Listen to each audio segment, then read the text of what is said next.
que che, Chauño, estamos de vuelta. un mensaje para nuestro pueblo. 2015. Ya nos encontramos y nos volveremos a juntar. Esto es pa' la raza. Pa' la raza. Yeah. Escuchemos el fondo. Pa' todos los love del Guaymapu. Dale Anita Millaleo, Yeah. Amulepe Millaco. La sangre tira, es fuerte, se expresa. Nuestro Nehuen Palwaychan demuestra su trapeza. Aunque pasen 1, 2, 3 o 4 generaciones, la trap y gana y cultura en nuestros corazones. Mira como el calfún para hacer un ejipum, pa' cantar con los soñum y aprender de su kimunas, entender al chuco y extinguir su chaliwin, conversarle al foyer y comprender su yontumum. Por eso es que caminamos, con nuestro abuelo andamos, bien seguro y decidido en lo que hacemos y pa' dónde vamos. Estamos claros, oye, nosotros no dudamos, decora pa' la raza, por eso es que brillamos. Unificando a nuestro pueblo y transmitiendo la cultura con trabajo organizado. Seguimos nuestra estructura, aprendiendo de los kimchi, transformándose en wergen. Memeo, felpian, huño, mapuche, dunuchen.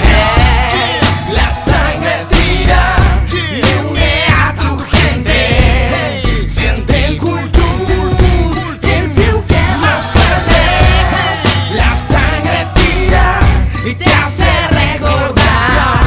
Y el Kimun mapuche vuelve a despertar. En la música mapuche ya hicimos escuela y sembramos las semillas que hoy en día suenan en el Iwichan Mapumeo. Nuestro cantón vuela diciendo la verdad, le duela a quien le duela.